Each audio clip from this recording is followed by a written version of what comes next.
Hello everyone, আসসালামু আলাইকুম। গ্রামের ছোট্ট একটি ব্লগ নিয়ে হাজির হলাম। তো গ্রামের ব্লগগুলো আমার বরাবরই ভালো লাগে আর অনেকেই পছন্দ করে। তো সকালবেলা ঘুম থেকে উঠেই তো মায়ের লাউ গাছটা দেখছিলাম আর সেখানে অনেকগুলো ফুল ফুটেছে। মা বলল এখানে নাকি অনেক লাউ হয়েছে, সে বিক্রি করেছে এবং খেয়েছে।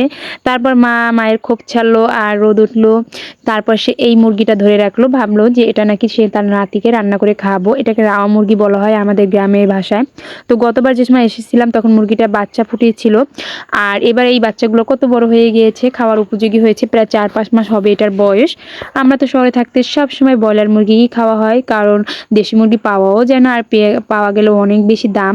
তো তারপর মা এদিকে মুরগিটা কেটে নিচ্ছিল আর আমাদের ওদিকে চামড়া আর হাত পাগুলা বাছতে দিয়েছিল। আমার ছেলে তো বলতেই লাগলো সে রানটা খাবে, পাটা খাবে।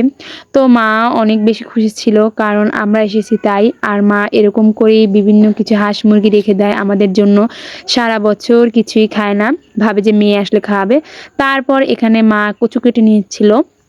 এগুলোকে আমাদের গ্রামের ভাষায় মানকচু বলা হয়। মানকচু কে কে চিনেন অবশ্যই জানাবেন কমেন্টে। তো মানকচু হলো যেটা মাটির নিচে হয় আর এটা বছরে একবার খাওয়া হয়। ১ বছর পরে খাওয়া হয়, মানে আমার আম্মু যখন লাগায় রাখে, যখন আমরা আসি গ্রামে শীতের দিনে, মা হাঁসের মাংস বা মুরগির মাংস দিয়ে এগুলো রান্না করে আর অনেক বেশি মজা হয়। এদিকে আমার ছেলে তার নানুকে রান্না করার জন্য লার্কি বা দাউর এগুলো গুছিয়ে দিচ্ছিল।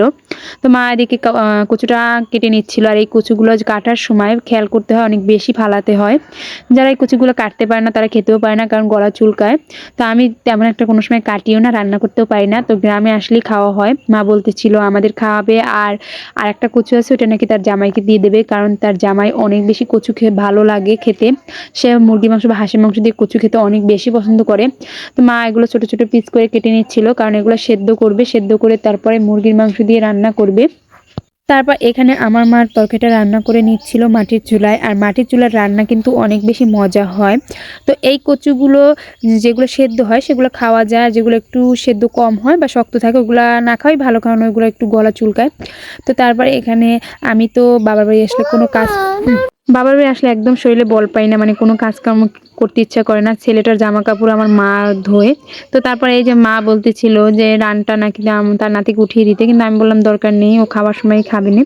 তো যা বলতেছিলাম, আমি বাবার বাড়ি আসলে একটা কাজও করতে মনে হচ্ছে না, কেমন যে দুর্বল লাগে। আর শ্বশুরবাড়িতে বাবা নিজের সংসার থাকলে হাজারটা কাজ করি।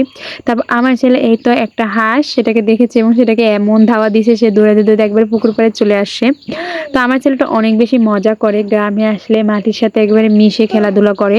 জুতা তো পায়ে রাখতেই চায় না, সে নাকি মাটি দিয়ে খেলবে। তো আমিও মানা করি না, যেহেতু শহরে থাকে আর শহরে থাকলে ছেলেরা তেমন একটা মাটির সাথে মিশতে পারে না। তারপরে এই তো আমার ছেলেকে নিয়ে একটু ঘোরাঘুরি করলাম, তারপর চলে আসলাম বাসায়। আর এসে দেখি আমার রান্নাটা কমপ্লিট হয়ে গেছে। অনেক মজা হবে আজকে।